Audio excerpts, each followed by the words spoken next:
মুসলিম উম্মাহর ইতিহাসে আরেকটি গুরুত্বপূর্ণ অধ্যায় রচিত হচ্ছে। একদিকে বসে আছে এক দানব, যে আগ্রাসন, নিপীড়ন আর অন্যায়ের প্রতীক, আর অন্যদিকে উঠে দাঁড়িয়েছে এক সাহসী জাতি, এক দ্রোহী শক্তি, ইরান। ইরান শুধু একটি রাষ্ট্র নয়, এ এক প্রতিরোধের নাম, এ এক ব্যথিত মানুষের আর্তনাদে জেগে ওঠা বিজয়ী আত্মার নাম। জেরুজালেমের জন্য, গাজার জন্য, সিরিয়ার সন্তানের জন্য ইরান আজ কথা বলছে আগুনের ভাষায়। যারা ভেবেছিল মুসলিমরা চিরকাল নিঃস্ব, নিঃশব্দ, পরাজিত থাকবে, তাদের জন্য ইরান আজ এক জীবন্ত জবাব। আজকের এই ধ্বনিতে জেগে উঠুক গোটা উম্মাহ, কারণ এটি শুধু যুদ্ধ নয়, এটি ন্যায়ের জন্য জ্বলে ওঠা এক আত্মা, একটি ঐতিহাসিক দায়িত্ব। সম্প্রতি ইরান দাবি করেছে তারা তাবরিজ শহরের আকাশে ইসরায়েলের একটি F-35 স্টিলথ ফাইটার জেট ভূপাতিত করেছে। এই দাবিটি নিছকই প্রচারণা নয়, এটি ইরানের শক্তিশালী আকাশ প্রতিরক্ষা ব্যবস্থার বাস্তবতা। দেশীয় ও আন্তর্জাতিক প্রযুক্তির সমন্বয়ে গড়া ইরানের ডিফেন্স সিস্টেম আজ সত্যিকারের এক আত্মনির্ভর যন্ত্র। যেখানে যুক্তরাষ্ট্র মধ্যপ্রাচ্যে রণতরী পাঠাচ্ছে, রিফুয়েলিং বিমান মোতায়েন করছে, সেখানে ইরান শান্ত কিন্তু প্রস্তুত। ইরান জানে সরাসরি যুদ্ধে জিততে শুধু মিসাইল নয়, কৌশলও লাগে, আর সেই কৌশল তাদের রপ্ত। ইসরায়েল যতবার ইরানের অভ্যন্তরে হামলার চেষ্টা করেছে, ততবারই তারা প্রতিরোধ পেয়েছে। শুধু তাই নয়, ইরান পাল্টা জবাবে দেখিয়েছে তাদের ড্রোন শক্তি ও ক্ষেপণাস্ত্র বাহিনীর ব্যাপক ক্ষমতা। 1,500 মাইল রেঞ্জের ড্রোন, হাজার হাজার মিসাইল, এগুলো কল্পনা নয়, বাস্তব। ইসরায়েলকে আক্রমণ করতে সক্ষম এমন আত্মঘাতী ড্রোন উন্মোচন করেছে দেশটির রেভলিউশনারি গার্ড কর্পস IRGC, যার নাম শাহেদ-107। খবর তাসনিম নিউজের। শত্রুর লক্ষ্যবস্তুতে আত্মঘাতী অভিযানের জন্য ব্যবহৃত হবে এই মনুষ্যবিহীন বিমানবাহী যানটি। ফলে ইসরায়েল সেই ড্রোন ঠেকালেও ইরানের কাউকে হামলার শিকার হতে হবে না। সোমবার এমন ড্রোন উন্মোচন করেছে IRGC।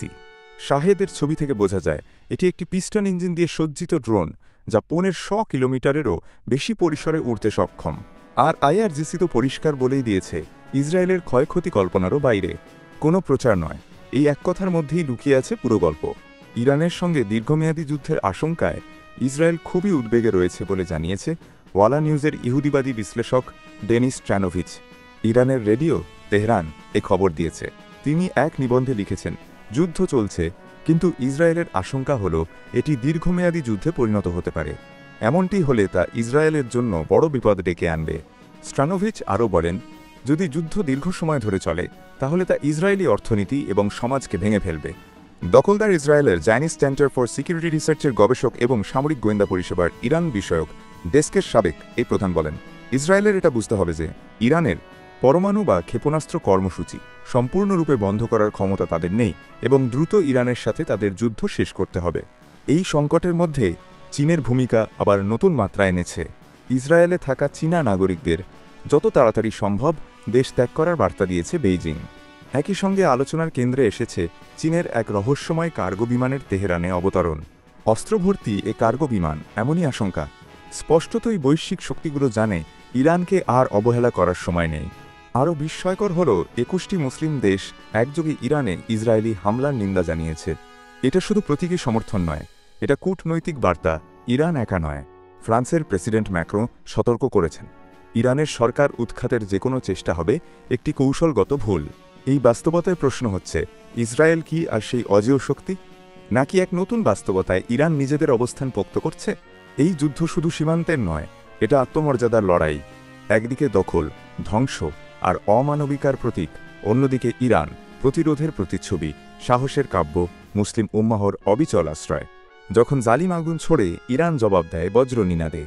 যখন গাজার শিশুরা রক্তাক্ত মাটিতে পড়ে, ইরান দাঁড়ায় ঢাল হয়ে। আজকের এই সংঘাতের ভেতরে লুকিয়ে আছে আগামী দিনের ইতিহাস, যেখানে লেখা থাকবে, ইমান যখন গর্জে ওঠে, তখন দুনিয়ার বড় বড় শক্তিও কেঁপে ওঠে। এই বিষয়ে আপনার আর কিছু জানার আছে?